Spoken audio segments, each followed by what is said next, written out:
लोकाभिराममृणरङ्गधीरं राजीवनेत्रं रघुवंशनाथं कारुण्यरूपं करुणाकरन्तं श्रीरामचंद्रं शरणं प्रपद्ये।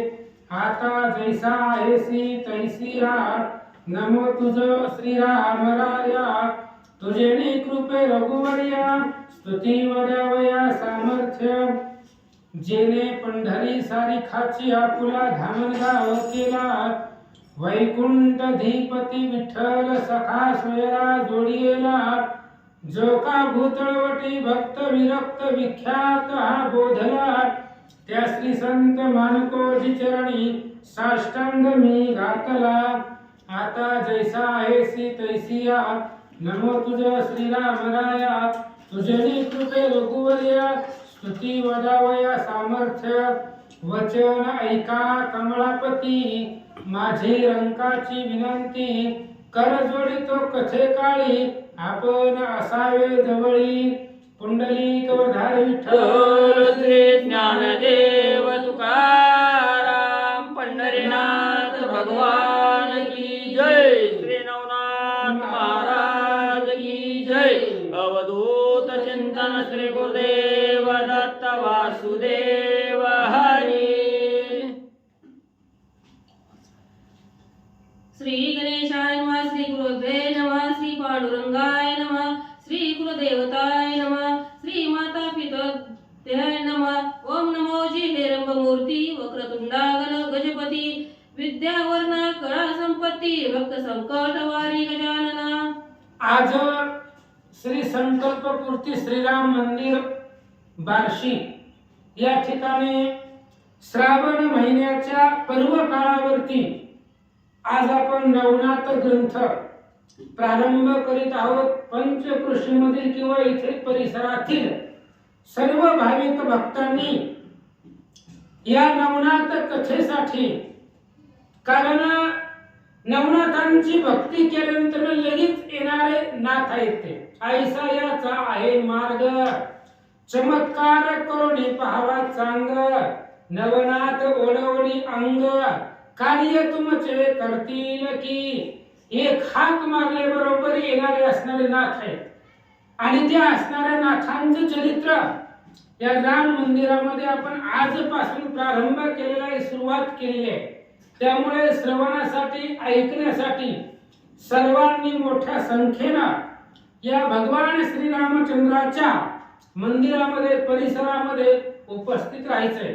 ग्रंथकर्ते धोंडी माडुसूत या ठिकाणी सांगतायत, ग्रंथाला प्रारंभी करायच्या अगोदर भगवान गणेश त्या असणाऱ्या गणपतीचं वर्णन, सगळ्या संपदा 64 कला ज्याच्यापाशी आहेत अशा प्रकारचा गणपती आणि त्या गणेशाला माझं वंदन असो।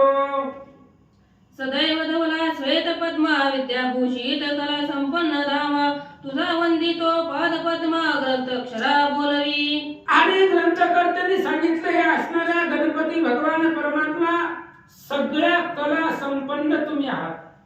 गणपती बाप्पापाशी सगळ्या कला आहेत, नृत्यापासून 64 कलाचे असणाऱ्या आदिदेवती भगवान गणेश आहे। आणि तुमच्या असणाऱ्या पायाचं चरण वंदना करतो, कशासाठी? ग्रंथाक्षरा बोलवी।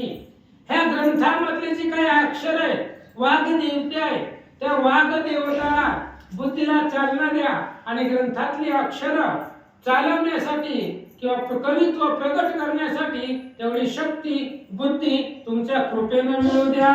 निश्चळ निरंजन निर्विकार, परिभक्त रज्जू बंधनाधार, प्रेमे संभवनी मूर्ती साकार, अमदासा विरविसी। हे असणाऱ्या भगवान परमात्मा तुम्ही निर्विकार आहात, कुठल्याही प्रकारचा विकार तुमच्यापाशी नाहीये। आणि भक्ताच्या मनातलं अंतर जाणून त्यांच्या हाकेला धावणारे तुम्ही भगवान परमात्मा आहे। साकार मूर्ती आहे, सगुण मूर्ती आहे, भक्तासाठी धावणारे आहात। आम्ही तुमचे दास आहेत आणि आमच्या दासासाठी धावून या। तरी वक्रतुंडा पाशांकुशधरा, किंकिणी मंडिता ग्रंथधरा, येऊनी स्वामी वदन सुंदरा, मम रस सेविका। म्हणून भगवान परमात्मा वक्रतुंड असणारे तुम्ही आहेत। हातामध्ये पाश आहे, कुऱ्हाड आहे अशा प्रकारचे अनेक शस्त्र अस्त्र धारण करणारे तुम्ही भगवान गणेश आहात आणि तुम्ही माझ्या मुखामध्ये या आणि माझ्या बुद्धीला चालना देऊन हे ग्रंथ सिद्धीला घेऊन जाण्याचं काम तुम्ही करा. प्रगार्थलिंग प्रकरण रस दीर्घ शृंगार धरणा सुरस छंद ताल नवस सरस ग्रंथा माझी आदरिका. सुरुवातीला प्रारंभीला तुमचं स्तवन केलं, तुमची स्तुती केली, त्याचं कारण आहे. कवित्व करणं एवढं सोपं नाहीये. त्यामध्ये प्रत्येक शब्दाची अक्षर यमक जुळवण्यासाठी त्याच्यामध्ये मग लिंग आहे, प्रकरण आहे, रस्व आहे, दीर्घ आहे, नवरस आहेत. हे सगळं जुळवता आलं पाहिजे, हे सगळं लिखाण करता आलं पाहिजे आणि त्याच्यासाठी बुद्धी लागते आणि बुद्धीची देवता तुम्ही आहात म्हणून तुम्हाला वंदन केलं. महाराज सांगतात, हे गणपती पते गणराज मी अद्भुत वर्णना आहे सहज परिकृपा करोनी सगळा भोज विकळ आपदा हरिहता. हे असणारे गणपती बाप्पा तुम्ही असणारे गणाधिराज आहात आणि मी तुमचं वर्णन करण्यासाठी शुल्लक आहे, दास आहे. मी काय तुमचं वर्णन करावं. तुम्ही आता आमच्या असणाऱ्या बुद्धीला चालना द्या आणि पूर्ण 1 महिन्यापर्यंत कुठल्याही प्रकारचं विघ्न येऊ न देण्याचं काम तुमचं आहे. आम्ही ग्रंथाला सुरुवात करतो पण त्या ग्रंथामध्ये ग्रंथ निर्विघ्न पार पाडण्याचं काम, कुठल्याही प्रकारचं संकट न येऊ देण्याचं काम तुमचं आहे, ते परिपूर्ण करा. महाराज सांगतात, हे मोरेश्वरा गणाधिपती सर्विषया दिशा मूर्ती मंगळारंभी मंगळाकृती आरंभी स्तुती प्रार्थितो. हे असणाऱ्या गणपती बाप्पा सर्व विषयाची आदी मूर्ती तुम्ही आहात आणि अशा प्रकारचे गणपती बाप्पा आहात कारण मंगळारंभा मंगळाकृती. सर्वप्रथम गणपतीचा स्तुती केल्याशिवाय, गणेशाची पूजा केल्याशिवाय कोणतंच कार्य सिद्धीला जात नाही.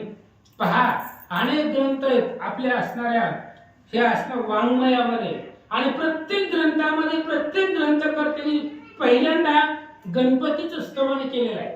कारण गणपतीचंच नमन केल्याशिवाय कुठलंच कार्य सिद्धीला जात नाही. म्हणून तुम्ही आमचं काम कार्य परिपूर्णतेला घेऊन जावं. महाराज सांगतात, हरी सरस्वती काळा मांडूस सवे घेऊनी वहन हंस या संतागणी येऊनी सभेस विराजावे महाराजा. आणि गणपती बाप्पा तुम्ही एकटे येऊ नका हे असणाऱ्या कथेच्या प्रसंगाला. तर सरस्वती विद्येची देवता आहे, त्या सरस्वतीला घ्या. हंस वाहिनी आहे, ती हंसावरती आरूढ आहे, विराजमान आहे आणि त्या सरस्वतीला घेऊन या कथारूपी संतांच्या सभेमध्ये तुम्ही या. महाराज सांगतात, जी मंगलदायक वाग्भवानी चातुर सरिता ब्रह्मानंदिनी ती महाशक्ती हंस वाहिनी घेऊन ये महाराजा. हे असणाऱ्या गणपती बाप्पा तुम्ही येत असताना जी मंगलदायक आहे, भवानी आहे, आदी जगदंबा आहे, ते असणाऱ्या सरस्वतीला घेऊन या. ती महाशक्ती आल्याशिवाय हे असणारं कार्य परिपूर्ण होणार नाही. म्हणून त्या आदिशक्ती आदी जगदंबेला सरस्वतीला घेऊन गणपती बाप्पा या कार्यासाठी या असं ग्रंथ करते विनंती करतात. तिचे निकृपे वाकुंडे दृष्टी वाचस्पतीच्या मिरवती कोटी ती माय तू सवे गोरटी घेऊन येई महाराजा. हे असणाऱ्या भगवंता गणेशा जिची असणारी दृष्टी, जी मायाच्या पलीकडची माया जगदंबा आहे आणि अशी असणारी भगवती माया आहे, ती सर्वांची आदिशक्ती आहे आणि त्या मायेला सरस्वतीला घेऊन या ग्रंथाच्या प्रारंभीला सुरुवातीला तुम्ही उपस्थित राहा. असोयसे पाचारण वचन ग्लानित भावना सम्यक पाहून ग्रंथासनी मूर्तिमंत येऊन वरा लागी ओपीजे. असं म्हणजे अशा पद्धतीने आम्ही फक्त पाचारण करतो, बोलवतो. त्यामुळे सरस्वतीला ब्रह्म विष्णू महेश ह्या सर्वांना घेऊन येण्याचं काम तुम्ही करा. तुम्ही या या ग्रंथाच्या आसनावरती मूर्तिमंत राहा आणि ही ग्रंथ सिद्धीला घेऊन जावा असं महाराज सांगतात. सकळ सिद्धी पूर्णपणा पावतैसा विनीत वचना वरदमौळी हस्त कंजना स्पर्शोने ज्ञाना मिळविले. आणि सकळ सगळ्या सिद्धी पूर्णपणाला घेऊन जाव्यात, पूर्ण व्हाव्यात, ग्रंथ सिद्धीला जावा, परिपूर्णतेला जावा, कुठल्याही प्रकारचं संकट येऊ नये अशा प्रकारची प्रार्थना विनीततेने नम्रतेने तुमच्या चरणावरती करतो असं महाराज सांगतात. म्हणे महाराजा कलोत्तमा सिद्धी पावेल काव्य महिमा ऐसे बोलून सुशील रामा रसने स्थापिली सरस्वती. म्हणून अशा प्रकारे गणपती बाप्पाची प्रार्थना केली. गणपती बाप्पा प्रसन्न झाले आणि सरस्वतीनं आपल्या असणाऱ्या वास त्या ग्रंथकर्त्याच्या म्हणजेच धोंडी माळुसूत यांच्या असणाऱ्या जिभेवरती सरस्वतीनं वास केला. या उपरी नमितो श्री गुरुराज जो अज्ञानमती सविता विराजे जो मोक्ष पदाते वरुणी काज साधका ते विराजवी. आता यानंतर ना सद्गुरूची प्रार्थना महाराज करतात. गणेशाची प्रार्थना झाली, विद्येची देवता सरस्वतीची प्रार्थना झाली. यानंतर ना आता श्री गुरु काय करत असतात? अंधार रूपी तम घालवत असतात आणि ज्ञान रूपी सूर्याचा प्रकाश बुद्धीला देत असतात. आणि त्या सद्गुरूला, जो सद्गुरू मोक्ष पदाला घेऊन जातो, त्या सद्गुरूला आमचं वंदन असो. तो ज्ञानेश गुरु ज्ञान दिवटी संजोगुनी बैसला मम पृष्टी लेखनी कळवोनी कर संपुष्टी ग्रंथा लागी आदरित असे. आणि अशा प्रकारचा सद्गुरू आहे. ज्ञानाची दिवटी रूपी प्रकाश घेऊन तो बसलेला आहे. आणि त्या सद्गुरूला माझा असणारा नमस्कार असो. लेखणी हातामध्ये दिलेली आहे गुरुनं आणि त्या गुरुच्या कृपा आशीर्वादानं ह्या ग्रंथाला प्रारंभ सुरुवात करतो. वरदहस्ते स्पर्शोनी मौळी बोडिली सकळ ज्ञान काजळी या परी तया बुद्ध जुळी अज्ञान भावे नवितो मी. आणि त्या असणाऱ्या सद्गुरूनं माझ्या डोक्यावरती कृपेचा हस्त ठेवलेला आहे आणि माझी अज्ञान रूपी जी काजळी आहे, अज्ञानाची काजळी संपवली. ज्ञानरूपी प्रकाश माझ्या मतीला बुद्धीला ज्या सद्गुरूनं दिला, त्या सद्गुरूला नमस्कार. हात जोडून माझा वंदन असो. जो नरहरी वंशी विजय ध्वज धुंडीराज नाम तयाचे साज तोही सृष्टी बैसोनी सहज ग्रंथा लागी आदरित असे. आणि आता आपले असणारे वडील, सद्गुरू नंतर ना वडील असतात आणि जे वडील नरहरी वंशामधली विजय ध्वज आहे, त्यांचं नाव धोंडीराज आहे. आणि असे असणारे माझे वडील, त्या वडिलांच्या चरणावरती माझा नमस्कार असो. आता नमो ज्ञान शक्ती सत्तामयी सच्चित भगवती अन्य भावे चरणावरती भारतीयेचे अर्पोनिया. यानंतर ना आता ज्ञानरूपी शक्ती, आदिशक्ती जी ज्ञान आहे, ज्ञानरूपी देवी, त्या देवीला आता नमस्कार. चित्त भगवती आहे, कारण चित्ताला चालना देणारी जी सरस्वती आहे, भगवती आहे, तिला ज्ञान शक्ती म्हणतात. आणि त्या ज्ञान शक्तीला, त्या ज्ञान शक्तीच्या चरणावरती अनन्य भावानं आमचा नमस्कार असो. या परिणमित श्रोते संत की तुमच्या ग्रहीचा मी अतीत तरी ग्रंथा तरी सुरस नितांत प्रेमभरी दाटावा. असं म्हणले आता सर्व श्रोते संत जे 1 महिना या कथेला उपस्थित राहणार आहेत, ज्यांची नवनाथावरती दृढ भक्ती आहे, अशा प्रकारचे श्रोते. आणि श्रोते ही संत आहेत.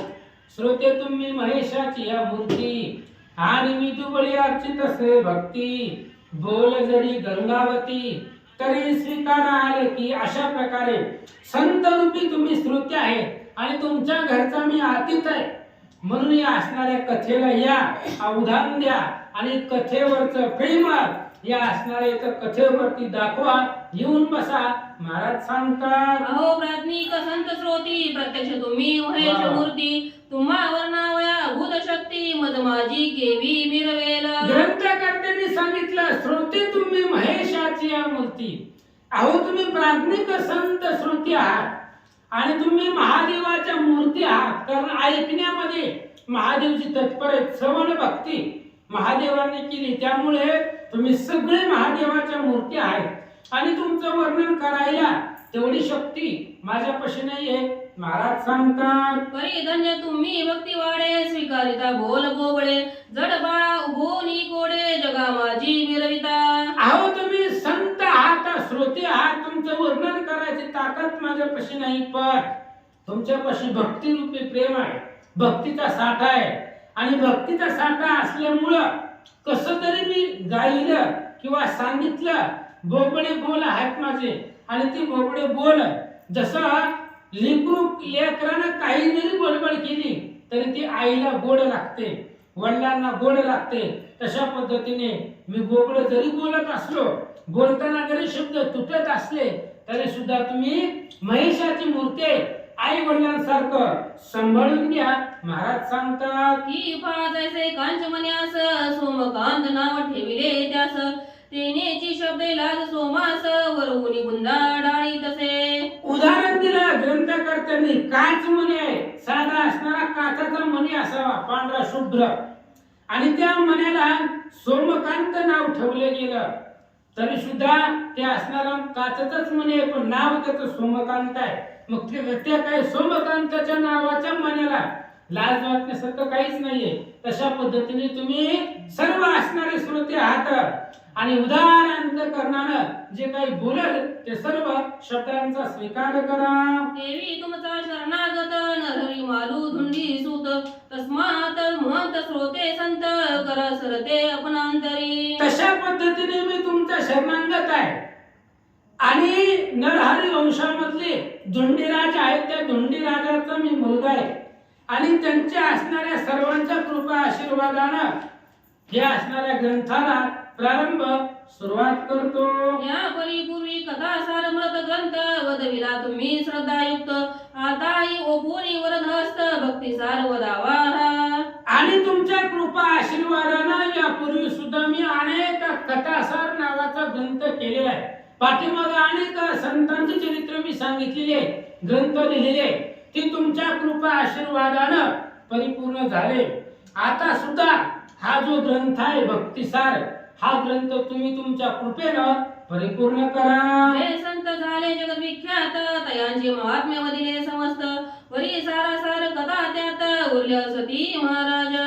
ग्रंथकर्त्यांनी सांगितलं जगविख्यात जे संत झाले त्या सगळ्या कथा, त्यांचं महात्म्य आपण कथासार अमृत ग्रंथामध्ये वर्णन केले, पण सगळ्या संतांच्या कथा त्यामध्ये आल्या नाही. काही काही संत राहिले आणि जे राहिलेले आहेत त्यासाठी हे भक्तिसार कथा अमृत दुसरा ग्रंथ केला. तरी त्याची सर्व कथा ग्रंथी स्वीकारावया वादन. जय संताचा जया संताच्या पायी रथ गुरुमूर्ती प्रतापवंत की ज्यांनी संप्रदाय जगत विख्यात जगा माझी स्थापिले. ज्या संताच्या पायावरती आम्ही सर्वदा रथ आहोत, संताचे पायी हा माझा विश्वास, सर्व भावेदास झालो त्यांचा. अशा प्रकारचे संत जे गुरुमूर्ती आहेत, ज्यांचा प्रताप आहे, ख्यातिवंत आहेत, ज्यांनी हा संप्रदाय चालवला, अशा प्रकारे संतांचे चरित्र मी पाठीमागे पूर्वी ग्रंथामध्ये लिहिलंय, पण सगळे संत आलेले नाहीत. काही शिल्लक राहिलेल्या संतांची कथा या भक्तिसार अमृत ग्रंथामध्ये लिहिली. तरी त्यांची सर्व कथा ग्रंथी स्वीकारावया उदान द्यावे श्रोती. असो कली प्रारंभी रमापती नवनारायण पाचारी. असं म्हणले आता ज्या संतांच्या कथा राहिलेल्या आहेत त्या या भक्तिसार अमृत ग्रंथामध्ये मी लिहितो. असं म्हणले आता कथेला सुरुवात करू. बस झालं, स्तुती वर्णन भरपूर झालं. द्वारकेमध्ये भगवान परमात्मा, भगवान श्रीकृष्ण द्वापर युगाच्या अंतीला भगवंतानं द्वारकेमध्ये वास्तव्य करत असताना भगवान श्रीकृष्णाने नवनारायणाला पाचारण केलं. नवनारायणाला बोलवून घेतलं आणि बोलवून घेतल्यानंतर उद्धवासी बैसोनी सन्निध कनकासनी यादव वृंद तव ते नवनारायण प्रसिद्ध प्रविष्ट झाले द्वारकेत.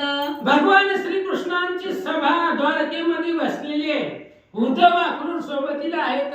उद्धव भगवंताच्या निकट जवळ बसलेला आहे आणि तेवढ्या वेळामध्ये नवनारायण भगवान श्रीकृष्णाच्या सभेमध्ये हजर झाले. कवी प्रथम हरी दुसरा अंतरिक्ष तृतीय हो चतुर महाप्रज्ञैक प्रबुद्ध नर नारायण चतुर्थ तो. मग नवनारायण आले द्वारकेमध्ये. भगवान श्रीकृष्णाच्या दर्शनाला भगवंताने बोलवलं म्हणून नवनारायण द्वारकेमध्ये आले. मग हे नवनारायण कोणचे तर कवी नारायण पहिला, हरी नारायण दुसरा, अंतरिक्ष नारायण तिसरा आणि प्रबुद्ध नारायण चौथा. 4 नारायणाची नाव सांगितली, 5वा ऐका. पंचम महाराज पिंपलायन, 6वा अभिहोत्री नारायण, 7वा द्रुमील, 8वा मसनादान कर भाजन, 9वा तो. 5वा पिप्पिलायन नारायण आहेत. 6 नंबरचं आविर्होत्र नारायण आहे, ध्रुमिल नारायण 7वे, चमस नारायण 8वे आणि करभाजन नारायण हे 9वे. अशा प्रकारचे 9ही नारायण.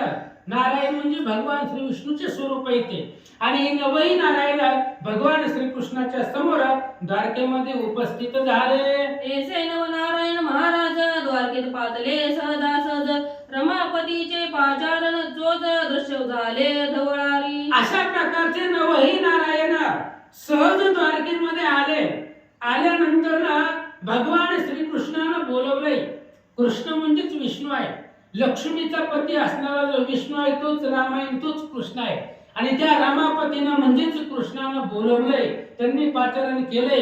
म्हणून 9ही नारायण भगवान श्रीकृष्णाच्या भेटीसाठी द्वारकेमध्ये आले. हरीने पाहतासी नारायण सोडिता झाला सिंहासन परम गौरविले अलिंगून कनकासनी बैसविले. आणि भगवान श्रीकृष्ण द्वारकेमध्ये आपल्या सभेमध्ये उद्धव अक्रूरा सहित बसलेले होते.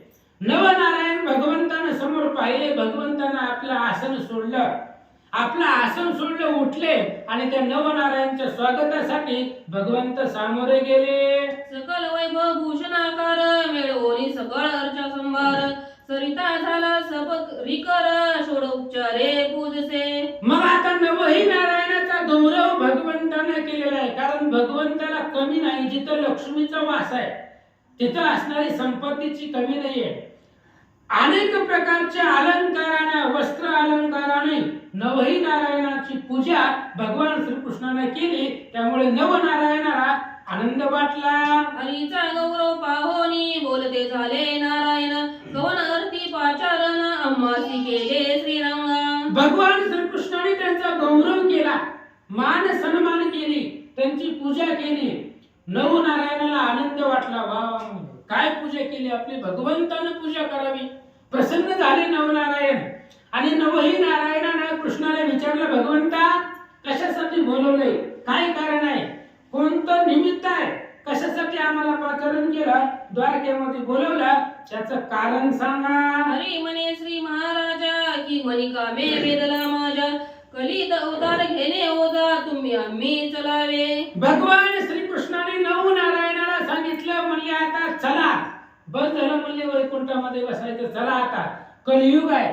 आता येणारे युग म्हणजे कलियुग आहे. कारण आता हे द्वापार युग संपत आलेलं आहे. म्हणून आता मी सुद्धा कृष्ण अवतार संपवणार आहे आणि तुम्ही आम्ही मिळून कलियुगामध्ये अवतार घेऊ आणि जगाला उद्धारण्याचा मार्ग, भक्ती मार्ग दाखवण्याचं काम तुम्ही आम्ही करणार आहे.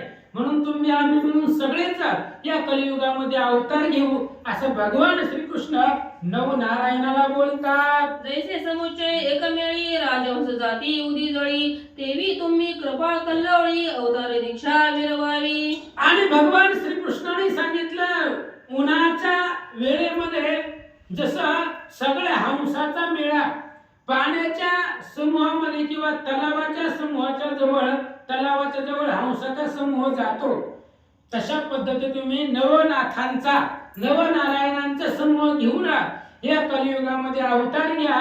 भगवान श्रीकृष्ण सांगतात, एरू मनती जनार्दना अवतार घ्यावा कवने स्थाना कवन नामी कवन लक्षणा जगा माझी मिरवावे. मग 9ही नारायणाने विचारलं, भगवंता अवतार घ्या म्हणताय, पण कुठं घ्यायचा अवतार आणि कोणत्या नावानं अवतार घ्यायचा. कारण पृथ्वी तलावरती गेल्यानंतर नाव बदलावं लागतं. आता भगवान श्री विष्णूनं 10 अवतारामध्ये 10 नावं वेगवेगळी धारण केली. तसं आम्ही कुठल्या ठिकाणाला अवतार घ्यावा, कोणत्या नावानं घ्यावा, असा नवनाथांचा किंवा नवनारायणाचा प्रश्न भगवान श्रीकृष्णाने ऐकला. भगवंत काय म्हणतात, यावरी बोले बोले द्वारकाधीश कवी नारायण जो का प्रत्यक्ष तेने बचिंद्र होऊनी दक्ष जगा माझी मिरवावे. भगवान श्रीकृष्णाने सांगायला सुरुवात केली, तुम्ही जे नवनारायण आहेत त्या नवनारायणापैकी जो पहिला कवी नारायण आहे, त्या कवी नारायणाला मच्छिंद्र या नावानं पृथ्वी तलावरती अवतार घ्यावा. यावरी हरी जो महादक्ष तो तव शिष्य होऊनी प्रत्यक्ष महाराज नामे तो गोरक्ष जगा माझी मिरवावे. भगवान श्रीकृष्णाने सांगितलं, 2 नंबरचा जो हरी नारायण आहे, त्या हरिनारायणानं त्याच मच्छिंद्राचा शिष्य गोरक्ष या नावानं पृथ्वी तलावरती अवतार घ्यावा.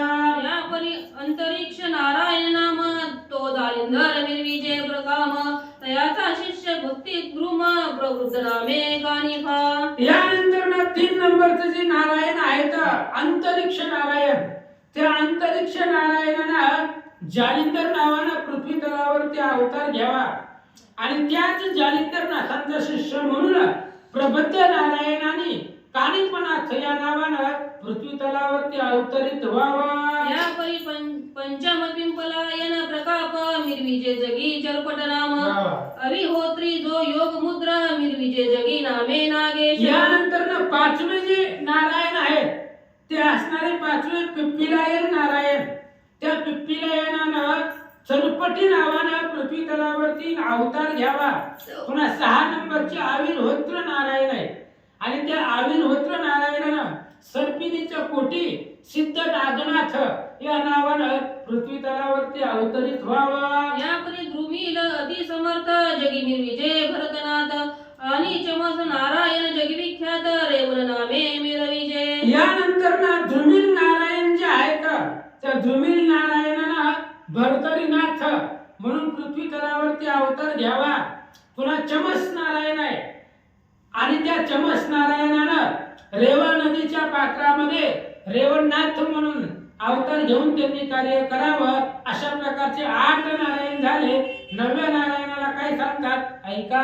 9वा जो कर भाजन तो गहिनी ऐसे वीरविजय नाम ऐसे अवतार मही कारण दीक्षे प्रती मिरवावे. यानंतर भगवान श्रीकृष्णाने सांगितलं कर भाजन नारायण जे आहेत 9वे, त्या कर भाजन नारायणानं गोरक्षाच्या हातून चिखलाची मूर्ती करत असताना त्याच्यामध्ये संजीवनीचा पाठ गोरक्षनाथ म्हणतील आणि त्यामध्येच कर भाजन नारायणानं प्रवेश करावा आणि गहिनीनाथ नावानं पृथ्वी तलावरती राहून आपलं कार्य परिपूर्ण करावा. म्हणाले एकटेपणी वास करणे सांगता मी कलीस तरी तुम्हा सवे अवतारास बहुते येतील महाराजा. आणि भगवान श्रीकृष्णाने सांगितलं महाराज तुम्हाला 9 जणांना एकट्याला कामाला नाही लागेल. तुम्ही म्हणताल आम्हाला 9 जणांनाच कामाला लावतो तुम्ही बसा खुर्चीवर, आम्ही पण खाली येतो म्हणजे आम्ही पण नाही सिंहासनावरती बसत, आम्ही सुद्धा तुमच्या सोबतीला येतो आणि मी एकटाच येणार नाही. अनेक जण येतील जे सगळे देवता आहेत माझे यादव आहेत सगळ्यांना घेऊन मी पृथ्वी तलावरती तुमच्या सोबतीला अवतरित होतो भगवंत सांगतात. प्रत्यक्ष कवी वाल्मिक सुरस तो पुढे होईल तुलसीदास आणि शुक महाराज तो ब्रह्मभास कबीर भक्त होईल तो.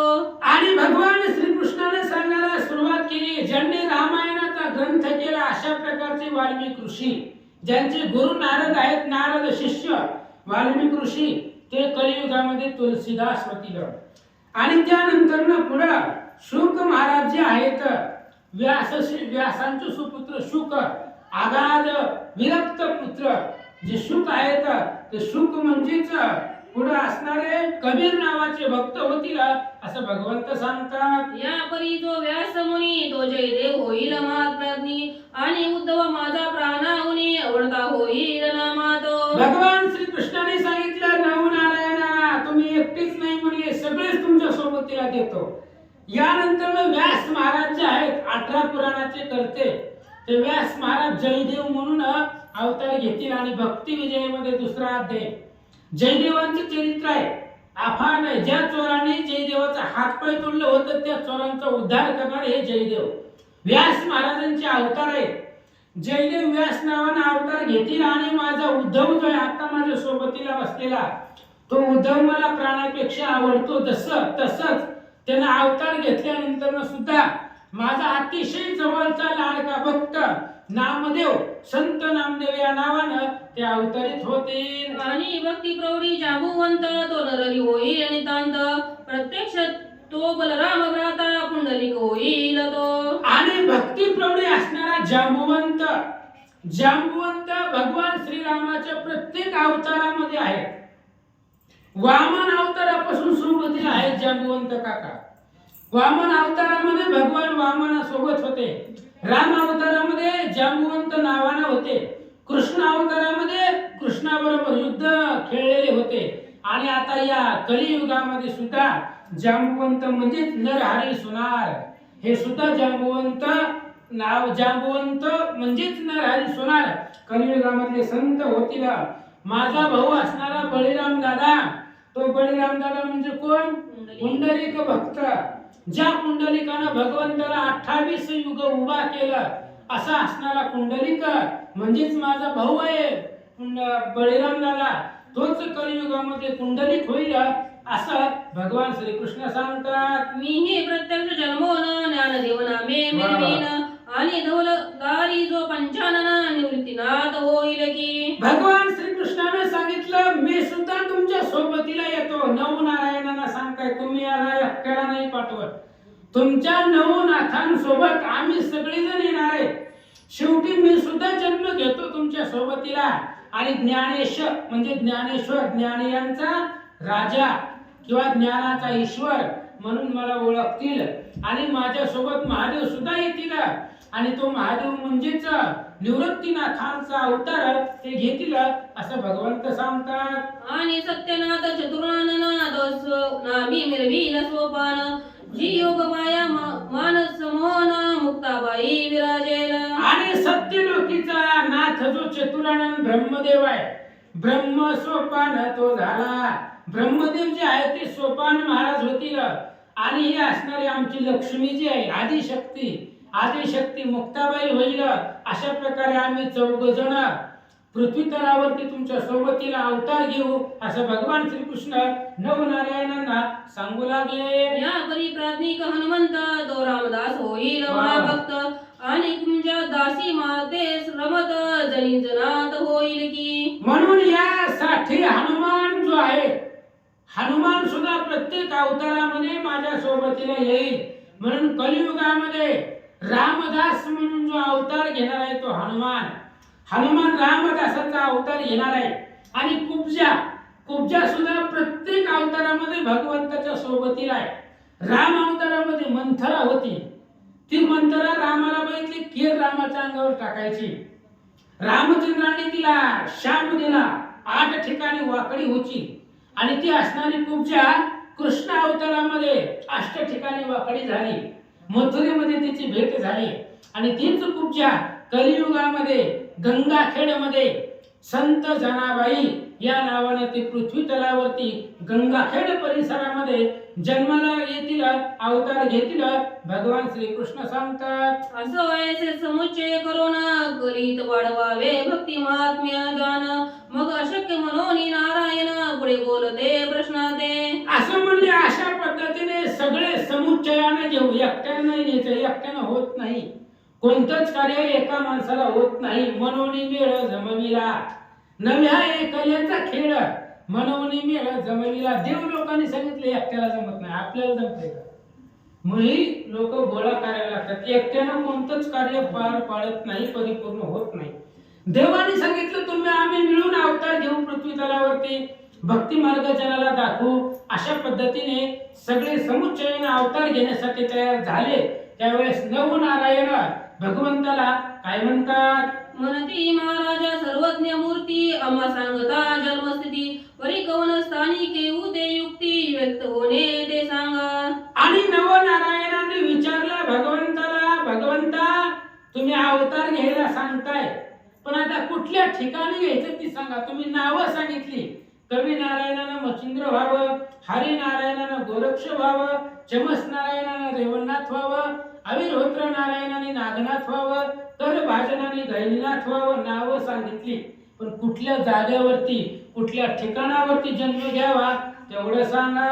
यावरी बोले प्रत्यक्ष नारायण की दीक्षेचे भविष्य पुराण पूर्वीच कदिले परमाशर नंदने महामुनी व्यासतो. आणि यानंतर प्रत्यक्ष भगवान श्रीकृष्ण नवनारायणांना सांगू लागले भविष्य पुराणामध्ये.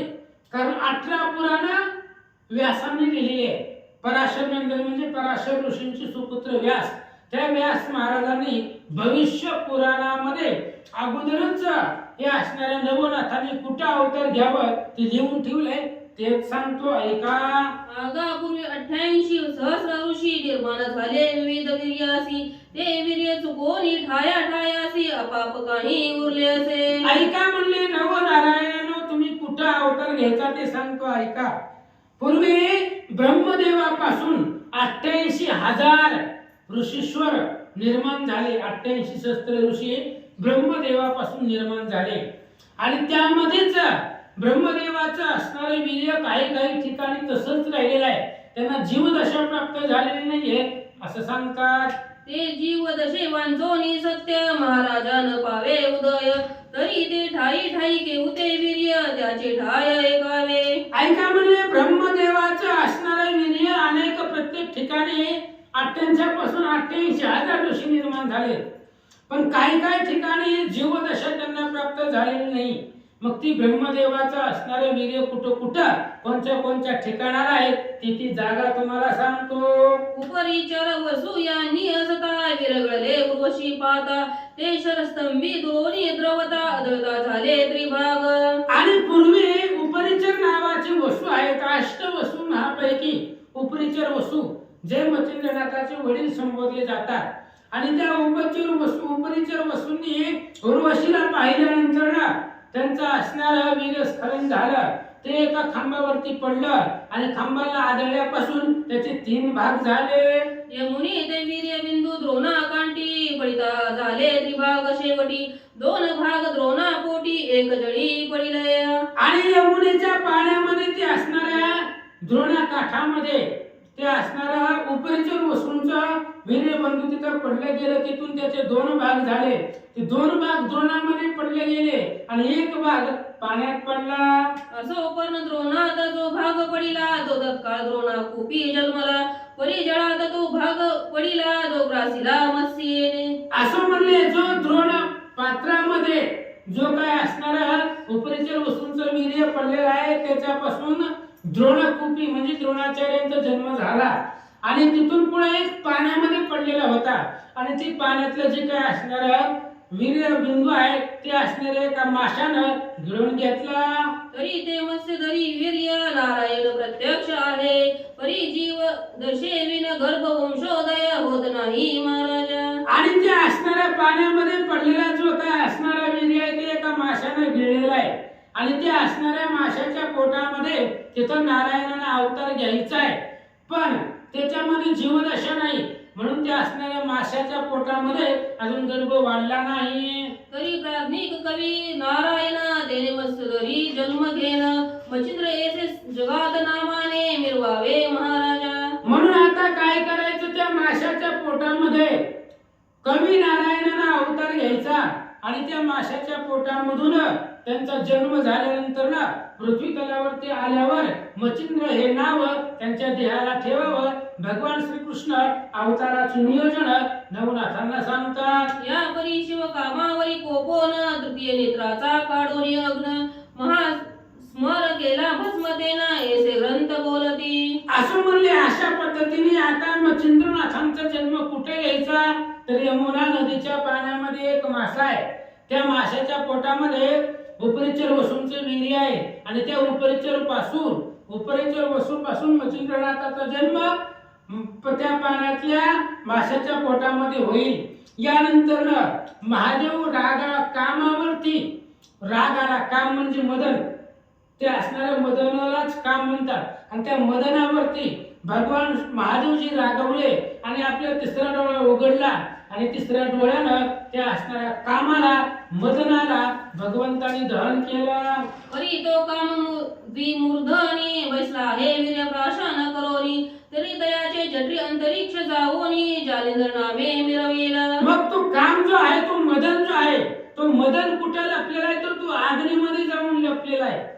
तो जो काम आहे तो कामानं अग्नीचं रूप धारण केलेलं आहे.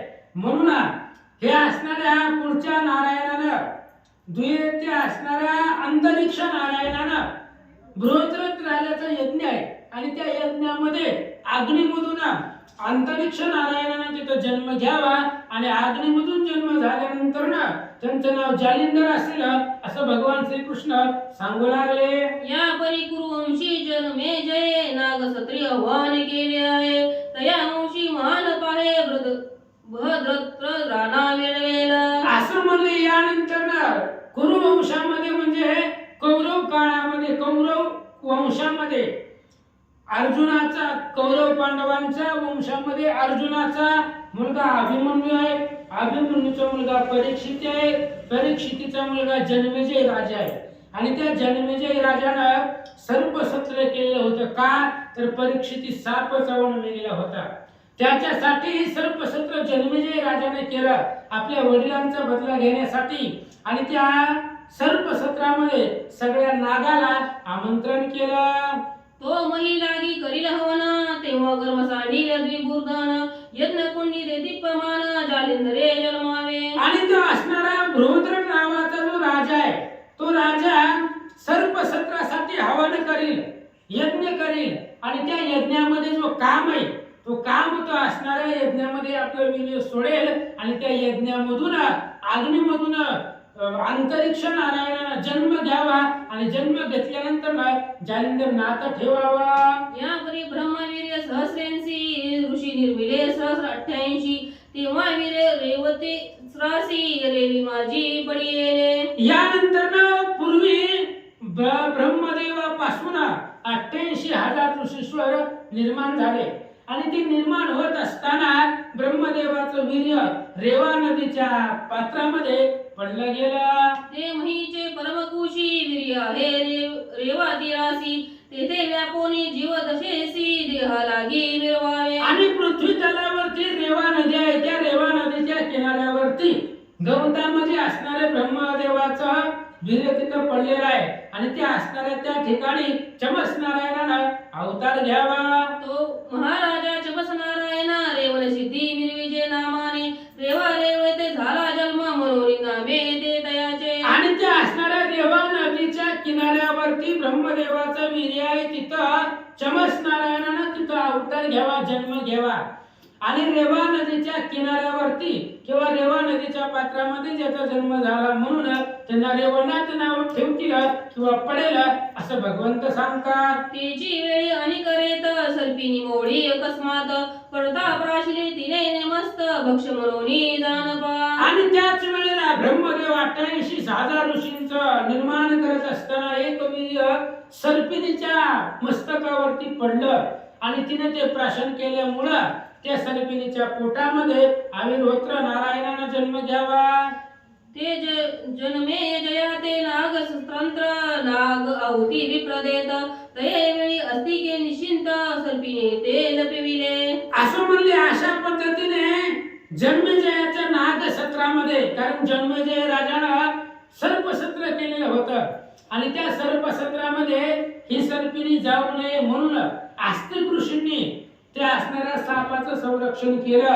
आणि त्याच सर्पिणीच्या पोटामध्ये आविर्होत्र नारायण म्हणून नागनाथ नावानं जन्म घेते. ब्रह्मवीर्य उदरांत अंडजा शुक्ती रत्नयुक्त पुढे होईल महानाथ भविष्य जाणोनी आच्छादी. म्हणून त्या सर्पिणीच्या पोटामध्ये ब्रह्मदेवाचं वीर्य आहे. आणि त्या असणाऱ्या ब्रह्मदेवापासून तिच्या शरीरामध्ये गर्भामध्ये अंड निर्माण झाले.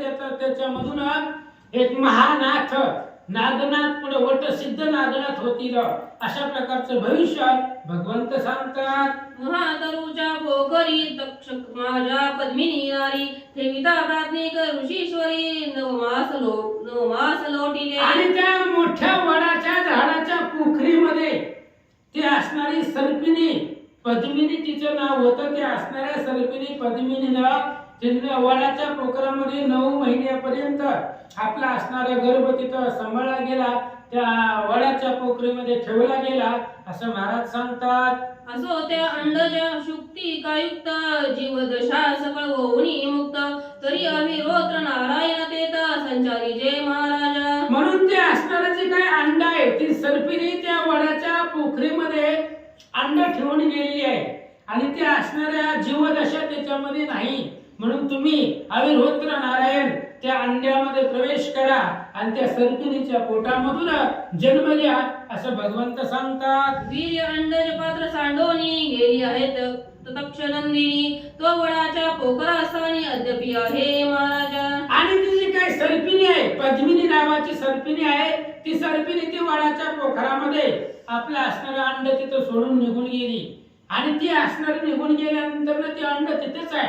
आणि त्या असणाऱ्या अंडामध्ये तुम्ही जन्म घ्या, अवतार घ्या असं अविरोत्र नारायणाला भगवंत सांगतात. तरी ते अभिरोत्र प्रवेश करिता सत्पात्र वटसिद्ध नाद स्वतंत्र तया देही मिरवावे. म्हणून ते अविरोत्र नारायण त्या वडाच्या झाडाच्या पोखरीमध्ये तिथं ते असणारी सर्पिणीच्या अंड्यामध्ये जन्म घेतील. म्हणून त्यांना वटसिद्ध, वडाच्या झाडामध्ये जन्माले म्हणून वटसिद्ध म्हणतील.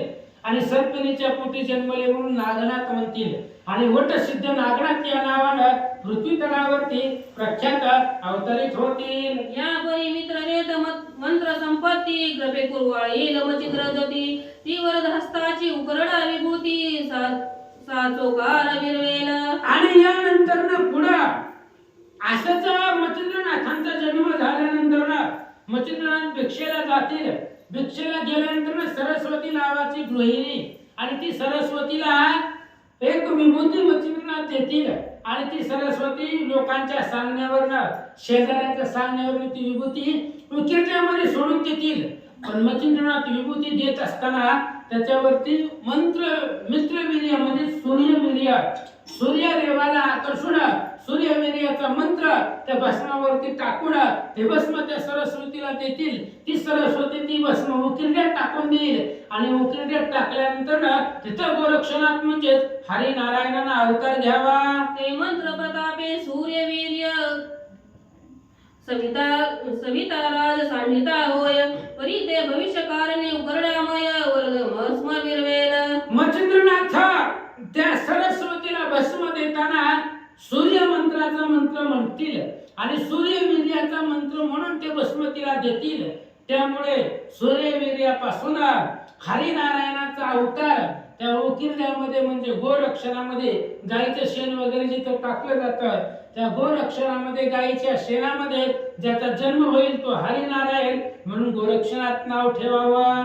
तेथे हरी जो नारायण शीघ्र संचारुणी दीक्षा कारण, गोरक्ष एश प्रतिष्ठा नामाने जगा माझी मिरवावे. आणि त्या असणाऱ्या गोरक्षणामध्ये, गाईच्या शेणामध्ये त्या सूर्यवीर्यानं जन्म घ्यावा हरिनारायणानं. आणि जन्म झाल्यानंतर 12 वर्षाची दैदिप्यमान मूर्ती उकिरड्यामधून गाईच्या शेणामधून बाहेर निघेल. त्या राजस सुकुमार बाळाचं नाव गोरक्ष, कारण 12 वर्ष गाईच्या शेणाचं रक्षण केलं म्हणून त्याला गोरक्ष नाव असं पुढं प्राप्त होईल. या परी मृडानी कारणी सुरवर आलिया दक्ष सदनी, ते कमलोक दोष पाक शासनी समारंभे पादले. असं म्हणले. यानंतर दक्ष प्रजापतीची मुलगी पार्वती, आणि त्या पार्वतीचं स्वयंवर ठेवलं दक्ष राजानं. म्हणून दक्ष राजाच्या त्या विवाह कार्यासाठी किंवा त्याच्या मुलीच्या लग्नाच्या कार्यासाठी ब्रह्मदेव, इंद्रदेव सगळे देव त्या ठिकाणी दक्ष राजाच्या सभेमध्ये उपस्थित झाले. परी दक्षात्मजेची रूपरहाटी नेत्र कटाक्ष पाहता परमेष्ठी, तेने धाडा दोन्ही कामपाटी इंद्र द्वारा द्रवला तो. आणि जे असणाऱ्या दक्ष प्रजापतीच्या मुलीला पाहिलं गेलं. आणि त्या दक्ष प्रजापतीच्या मुलीला पाहिल्यानंतर ब्रह्मदेवाला काम निर्माण झाला.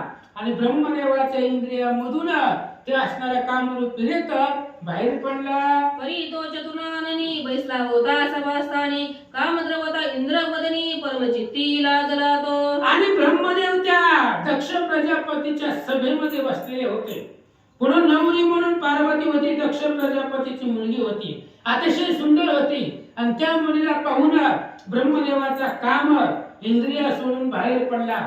त्यावेळेस ब्रह्मदेवाला लाज वाटली. आणि लाज वाटल्यानंतर ब्रह्मदेवाने काय केलं? मग रगडोनी चरण टांचे चिन्हत्व केले रेताचे, ते आगळे 60 सहस्रांचे रेत भाग वाहिले. मग ब्रह्मदेवाला स्वतःची लाज वाटल्यानंतर ती वीर्य ब्रह्मदेवानं आपल्या पायाच्या टाचानं दाबलं. आणि दाबल्यामुळे त्याचे भाग झाले 60,000 अधिक 1. अशा प्रकारचे वेगवेगळे भाग त्याचे झाले आणि ते 60,000 भागापासून 60,000 ऋषी निर्माण झाले. राहिलेले एक त्या एकापासून पुढं ते 60 सहस्र रेत प्रमाणासी जीवदशा अल्प बल खिल्य ऋषीसी झाले परी एक भागासी वीर्य आहे तैसेची. आणि ब्रह्मदेवाला ते असणारा रीत वीर्य आपल्या टाचन दाबल्यामुळे 60,000 भाग त्याचे झाले आणि त्या 60,000 भागापासून 60,000 वाघखिल्य ऋषी यांचा जन्म झाला. 60,000 ऋषी जन्मले गेले आणि एक असणारे वीर्य त्याच्यामध्ये जीवदशा नाहीये असं महाराज सांगतात. ते लज्जायुक्त होऊनी केरास सांडिले भागीरथी जीवनी तयातून एक भाग जाऊनी कुश बेटी स्थिरावला. आणि तिथला सगळा कार्यक्रम झाल्यानंतर ना ते असणारं जे काही एक वीर्य तिथं राहिलेलं होतं ते केरामध्ये पाण्यामध्ये टाकून दिलं आणि पाण्यामधून वाहत वाहत एका असणाऱ्या गवताच्या बेटावरती गवताच्या असणाऱ्या परिसरामध्ये भागीरथी नदीच्या किनाऱ्यावरती ते रेत ती तसंच तिथं राहिला. तरी ते कुशलदरीचे निखळ रेता भागाची आहे वेली ती पिपलायन माऊली संचारावे तेने तेथे. आणि त्या असणाऱ्या गवताच्या आसनावरती त्या भागीरथी नदीच्या किनाऱ्यावरती गवताच्या आसनावरती एक रीत तिथं ब्रह्मदेवाचं राहिलेलं आहे. त्याच्यामध्ये जीवदशा नाही. त्यामध्ये पिप्पिलायन नारायणानं अवतार घ्यावा. त्यांचे चरपटले आहे रेत म्हणून नाम चरपटनाथ जगात मिरवितो जगविख्यात दीक्षे लागी विराजावा. आणि ब्रह्मदेवानं ते टाचन रीत रगडलं होतं चरपटलं होतं म्हणून त्या असणाऱ्या पिप्पिलायन नारायणाला जन्म झाल्यानंतर ना चरपटी या नाव पृथ्वी तलावरती राहिलं आणि चरपटी नावानं त्यांनी आपला अवतार कार्य परिपूर्ण करावा. या परी कुंभोद भावाचा उदय झाला तो मित्र कामुश्वराचा लोट लोटला तो गगन पंथे विमुख झाला अधिबळे करोनिया. असं म्हणले अशा पद्धतीने सूर्यदेवापासून सूर्यानं मी उर्वशीला पाहिलं होतं आणि उर्वशीला पाहून सूर्यदेवापासून दोन असणारे रीत सूर्यदेवाचे पृथ्वीवरती पडले गेले. एक जी पडला ते कुंभामध्ये आणि त्या कुंभामध्ये जन्म झाला अगस्त्य ऋषीचा आणि दुसरं कुठं पडलं ऐका. एक भाग घटी पडता अगस्ती उदय झाला तत्वता एक भाग मही वरता कैलास सदनी पातला. आणि एक भाग जो आहे तो एक भाग घटामध्ये पडला गेला घट कुंभ म्हणून अगस्त्य ऋषीला कुंभोद्भव म्हणतात घटोद्भव म्हणतात कारण कुंभामधून त्याचा जन्म झाला. आणि एक जे रेत आहे ते कौलिक म्हणजे भिक्षापात्र आणि ते असणाऱ्या भिक्षापात्रामध्ये कौलिकामध्ये ते असणारे एक रेत अरण्यामध्ये पडलं गेलं. तो महाराज कौलिक ऋषी भिक्षा भरतरी उर्वशी भरतरी म्हणे ती भिक्षा पात्रासी अंगणी ते ठेविले. कौलिक नावाच्या ऋषीच्या अंगणामध्ये परिसरामध्ये भिक्षा पात्र जे आहे त्या ऋषींच्या कौलिक ऋषीच्या हातामध्ये जी भिक्षा पात्र होतं त्या भिक्षा पात्रामध्ये सूर्यदेवाचं वीर्य तिथं पडलं गेलं आणि त्या असणाऱ्या वीर्यामध्ये भरतरी नावानं नवनारायणापैकी अवतार घ्यावा असं सांगतात. तो मित्र वेद अकस्मात येऊन पडले भरतरी अंत ते कैली के पाहोनी भविष्याते भरतरी तैसे रक्षिते. आणि कौलिक ऋषींच्या भरतरीमध्ये भिक्षेच्या पात्रामध्ये सूर्यनारायणाचं वीर्य पडलं. कौलिक ऋषीने पाहिलं कौलिक ऋषीने विचार केला यामधून एक 9 नारायणापैकी एका नारायणाचा अवतार जन्म होणार आहे म्हणून भिक्षापात्र त्यांनी ते तसंच सांभाळून ठेवलं. तरी ते भरतरी रेत संगी द्रुमिल नारायण प्रसंगी संचारोनी रेत अंगी भरतरी नामे मिरविजे. असं म्हणले अशा पद्धतीने ते पुन्हा भरतरी नावानं म्हणजे द्रुमिल नारायण जे आहेत द्रुमिल नारायण त्या भरतरी पात्रामध्ये जन्म घ्यावा अवतार घ्यावा आणि भिक्षेच्या भरतरी पात्रामध्ये जन्म झाला म्हणून त्या द्रुमिल नारायणाचं पुढचं अवतार घेतल्यानंतरच भरतरी नाथ किंवा भरतरी असं नाव जग प्रख्यात होईल. या परी हिमाद्रीच्या विपिन स्थानी दिग्गज ठेला महितेशयनी ते सरस्वतीचे उद्योषणकारोनी विधी वीर्यासी ढांसळला. यानंतर हिमालयाच्या प्रदेशामध्ये एका अरण्यामध्ये भला मोठा हत्ती आहे आणि त्या हत्तीच्या कानामध्ये ब्रह्मदेवाने सरस्वतीला पाहिलं आणि सरस्वतीला पाहिल्यानंतर ब्रह्मदेवाला काम आणावर झाला आणि ब्रह्मदेवाचं वीर्य त्या मोठ्या हिमालय पर्वताच्या अरण्यामध्ये त्या हत्तीच्या कानामध्ये पडलं गेलं. ते वीर्य गजकर्णात पडिताची झाले बिंदुयुक्त, तरी काहींचे वीर्य होऊन विभक्त महीवरती पडिले. आणि ते असणारा ब्रह्मदेवाचं वीर्य सरस्वतीला पाहून वीर्य उत्खलन झालं, ते हत्तीच्या कानामध्ये पडलं गेलं आणि त्याचेही पृथ्वी तलावर येत असताना काही भाग झाले आणि काही भाग कुठं पडले ऐका. तयावरोनी व्याघ्र चाली चालता वेदले पाऊली, तया पाद संधीत तनु ओतली जीवदशा स्त्रीची. आणि ते असणारे वीर्य पृथ्वी तलावरती पडलं, एक हत्तीच्या कानामध्ये पडलं, दुसरं पृथ्वी तलावरती पडलं. पृथ्वीवर पडत असताना वाघाची पावले त्याच्यावरनं गेली, त्यामुळे त्याचे असणारे भाग झाले आणि एका भागामध्ये अत्रि ऋषीचा जन्म झाला म्हणतात. तैसे गजकर्ण स्तुती कारण प्रबुद्ध विजय रेतरत्न, बरोबर आहे ना? तया नावा विधान प्रयत्न कर्ण कानी भा मिरविजे. आणि त्या हत्तीच्या कानामध्ये जे ब्रह्मदेवाचं वीर्य पडलेलं आहे त्यामध्ये प्रबुद्ध नारायणानं अवतार घ्यावा आणि प्रबुद्ध नारायणानं हत्तीच्या कानामध्ये अवतार घेऊन पुन्हा काही कालावधीनंतर जालिंदनाथ त्यांना कानिपनाथ या नावानं बोलवतील, त्यावेळेस प्रबुद्ध नारायणानं अवतार घेऊन कानिप या नावानं हत्तीच्या कानातून बाहेर यावा. यापै गोरक्षाची हतवटी पडता वाळवंटाचे पोटी, कर्मद पुतळा कलिता जेटी अभिमंत्रोनी भविष्यकाल. यानंतर पुढे सहज गोरक्षनाथांचा जन्म झाल्यानंतर एका अरण्यामध्ये एका गावामध्ये गोरक्षनाथ चिखलाचा पुतळा करत असताना भविष्य उत्तर जाणून गोरक्षनाथ संजीवनीचा पाठ करते. मंत्र शक्ती विष्णू वीर्य अहवानिया पुतळामय, तैकर भाजने संचराया जीवदशा मिरवावी. आणि यानंतर गोरक्षनाथ संजीवनी मंत्र म्हणत असताना विष्णुवीर्यापासून जे असणारे कर भाजन आहेत भगवंताचे अवतार, ही नवही नारायण भगवान श्री विष्णूचे अंशानुअंश आहे आणि ही जी काही असणारे कर भाजन नारायणाचे अवतार आहे, की गोरक्षनाथाच्या मुखावाटे जी संजीवनी मंत्र बाहेर पडला, त्या संजीवनीला चिखलाच्या मूर्तीमध्ये प्रवेश करावा असं भगवंत सांगतात. ऐसे सांगोनी रमारमना संतुष्ट केले नवनारायण, मग परस्परे नमना नमना करोनी या उठिले ते. असं म्हणले. अशा प्रकारे रमारमण भगवान श्री विष्णू भगवान श्री कृष्णाने नवनारायणाला अवतार नियोजन सांगितलं आणि अवताराची कहाणी सांगितल्याबरोबर प्रत्येकाला सांगितलं कुठल्या नावानं कुठं जन्म घ्यायचा, कुठल्या ठिकाणी घ्यायचा, हे सगळं नवनारायणाला सांगितल्यानंतर नवनारायण उठले आणि भगवान श्रीकृष्णाला नमस्कार केला. असो भगवंतेशी नवनारायण पाहती मंदाराच्या मोळी स्थान, श्री शुकाचार्य समाधी पाशी जाऊन समाधी ते वरी येले. भगवान श्रीकृष्णाला नमस्कार केला, कारण अवतारला टाइम आहे. जावं म्हणजे की लगेच जाऊन अवतार नाही घ्यायचा, टाइम होता. म्हणून जिथं मेरू शिखरावरती व्यास महाराजांचे सुपुत्र शुक महाराजांची समाधी आहे आणि ते शुक महाराजांच्या समाधीच्या शेजारी हे नवनारायण जाऊन तिथं त्यांनी वास्तव्य केला. नव समाधी मेरू पठारी, दहावी समाधी शुक ऋषीश्वरी, असो ते दाही शूळ शरीरी, पुढे ते दुनिया निघाले. मेरू शिखरी पाटारावरती जावा असं शुक महाराजांना कोणी सांगितलं? जनक राजांनी सांगितलं. 8 दिवस त्याच्या दरवाजामध्ये द्वारपाळ म्हणून उभा केलं. त्या शुकाला जनक राजांनी सांगितलं जावा मेरू शिखर पाटारावरती, तिथे निवांत स्थळ तुम्हाला आहे. आणि जनक राजाच्या सांगण्यावरून शुक महाराज मेरुगिरी पाटावरती गेले, तिथे त्यांनी समाधी लावली. त्यानंतर नवही नारायण तिथे गेले. नवनारायणाची 9 समाधी आणि 10वी शुक महाराजाची समाधी, असे 10 समाध्या आजही ते मेरू शिखराच्या पठारावरती आहेत. आणि आपला वेळ झाल्यानंतर नवनारायण त्या समाधीमधून बाहेर निघाले, पुढे निघाले. या परी शुक्रवीर्याचे कथना, बद्रिकाश्रमी सोम ब्राह्मण, रंभा उद्देशून झाले पतन, कबीर तेथे जन्मला.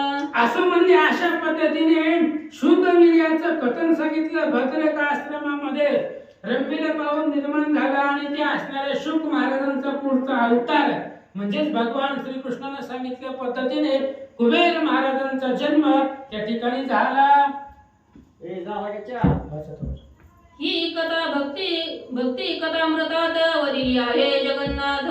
आता नवनारायण झाले व्यक्त, त्याची कथा ऐकावी. असं म्हणले. कबीर महाराजांचा जन्म झाला ही कथा कुठं सांगितली तर भक्ती विजय ग्रंथाचा 5वा अध्याय कबीरांचा जन्म ही कबीराची कथा भक्ती लीलामृत भक्ती विजय ग्रंथामध्ये सांगितलेली आहे. आता यानंतर नवनारायणाचे चरित्र नवनारायणाची कथा आता यांची कथा आपण सविस्तर 40 अध्यायांच्या ग्रंथामध्ये सविस्तर ऐकू असं महाराज सांगतात. पुंडलिक वधाई विठ्ठल श्री ज्ञानदेव तुकाराम पंढरीनाथ भगवान